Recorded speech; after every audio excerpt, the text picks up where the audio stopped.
Hello guys, welcome back to Pi Study Circle. My name is Anjum और आज की इस वीडियो में मैं क्लास 10th NIOS इकोनॉमिक्स का चैप्टर 3 जिसका नाम है वस्तुएं और सेवाएं, इस चैप्टर के most important question with answers के साथ आज मैं आप लोगों के साथ इस वीडियो में डिस्कस करने वाली हूँ।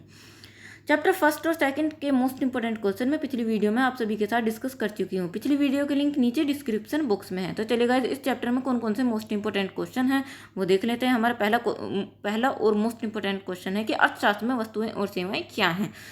अर्थशास्त्र में हम आवश्यकताओं को पूरा करने वाली चीज़ों को ही वस्तुएं कहते हैं। इन्हें छुआ भी जा सकता है तथा ये दिखाई भी देती हैं। यानी गाइस अर्थशास्त्र में जो जो चीज़ें हमारी आवश्यकताओं को पूरा करती हैं हम उन्हें ही वस्तुएं कहते हैं। हम उन्हें देख भी सकते हैं और छू भी सकते हैं। जैसे हमें स्वस्थ और जीवित रखने के लिए भोजन और जल चाहिए और धूप वर्षा आदि से बचने के लिए हमें आवास चाहिए। अर्थशास्त्र में सेवाएं वे चीज़ें हैं जिनसे हमारी आवश्यकताओं की पूर्ति तो होती है पर हम उन्हें छू या देख नहीं सकते। अर्थशास्त्र में सेवाएं वो चीज़ें होती हैं जो हमारी आवश्यकताओं को पूरा तो करती हैं पर हम उन्हें ना तो देख सकते और ना ही छू सकते। जैसे कि गाइस स्वास्थ्य की देखभाल के लिए डॉक्टरों की सेवा, वाहनों को चलाए रखने के लिए मिस्त्रियों और वर्कशॉप आदि की सेवाएं आवश्यक होती हैं। यानी गाइस अर्थशास्त्र में वस्तुएं वे चीज़ें होती हैं जो हमारी ज़रूरतों को पूरा करती हैं और हम उन्हें देख भी सकते हैं और छू भी सकते हैं।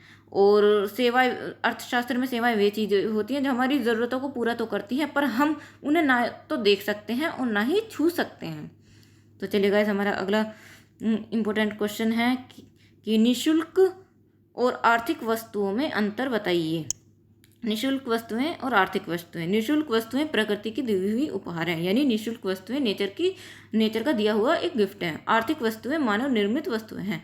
आर्थिक वस्तुएं जो होती हैं वो मानव के द्वारा निर्मित वस्तुएं होती हैं। ये प्रचुरता से उपलब्ध हैं, यानी हमें ये भरपूर मात्रा में उपलब्ध होती हैं। और आर्थिक वस्तुएं इनकी आपूर्ति भी सीमित होती है, इनकी जो सप्लाई होती है वो लिमिटेड होती है। निःशुल्क वस्तुएं इनकी आपूर्ति मांग से बहुत अधिक होती है, इनकी जो सप्लाई होती है वो हमारी डिमांड से कहीं ज़्यादा होती है। जबकि आर्थिक वस्तुओं की इनकी जो आपूर्ति है यानी इनकी जो सप्लाई है वो हमारी मांग की अपेक्षा सीमित यानी लिमिट में रहती है। निःशुल्क वस्तुएं इन्हें पाने के लिए हमें कोई कीमत नहीं देनी पड़ती और आर्थिक वस्तुओं को पाने के लिए हमें कीमत देनी पड़ती है। तो चलिए गाइस हमारा अगला क्वेश्चन देख लेते हैं कि निजी और सार्वजनिक वस्तुओं से आप क्या समझते हैं। जिन वस्तुओं को उनके स्वामी ही स्वयं प्रयोग करते हों उन्हें हम निजी वस्तुएं कहते हैं।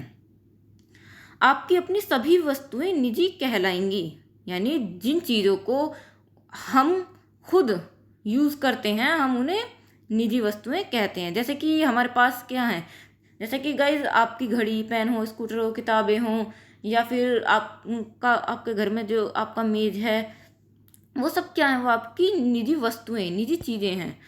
मान लीजिए गाइज यदि आप किसी फैक्ट्री के मालिक हैं तो उसकी मशीनें, भवन, औजार आदि भी आपकी निजी वस्तुएं कहलाएंगी। और दूसरी ओर सार्वजनिक वस्तुओं पर सारे समाज का साझा स्वामित्व होता है, यानी सार्वजनिक वस्तुओं को समाज का हर व्यक्ति इस्तेमाल कर सकता है और सभी लोग उनका उपयोग भी करते हैं।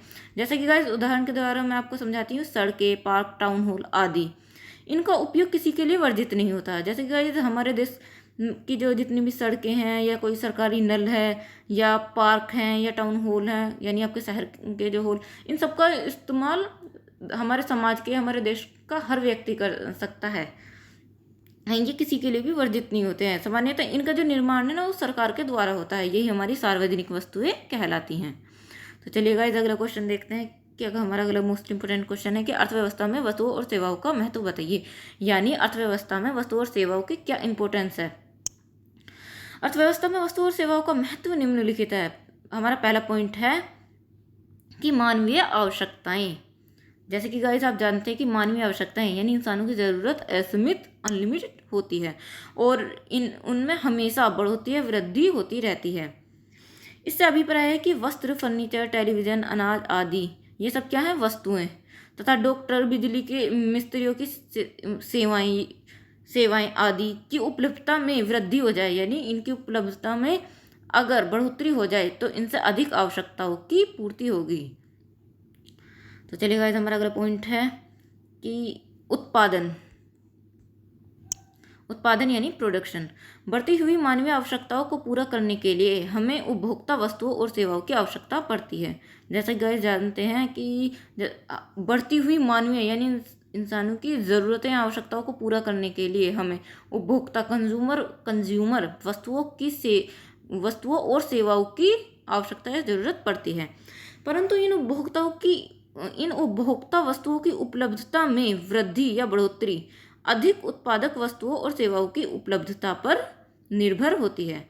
मान लें कि अगर हमारे पास अधिक और बेहतर मशीनें, कच्चा माल, ट्रैक्टर, बीज या खाद आदि हैं तो हम ज़्यादा प्रोडक्शन कर पाएंगे।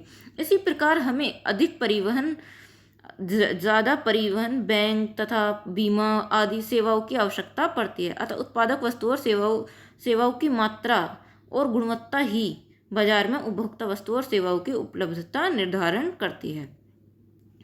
तो चलिए गाइस हमारा अगला पॉइंट देख लेते हैं कि निवेश यानी इन्वेस्टमेंट। वस्तुओं और सेवाओं के उत्पादन की वृद्धि या बढ़ोतरी ही निवेश के स्तर की निर्धारक है। इस उत्पादन का एक अंश ही मानवीय आवश्यकताओं को पूरा करने में काम आता है। यानी प्रोडक्शन का एक अंश ही इंसानों की ज़रूरतों या आवश्यकताओं को पूरा करने के काम आता है।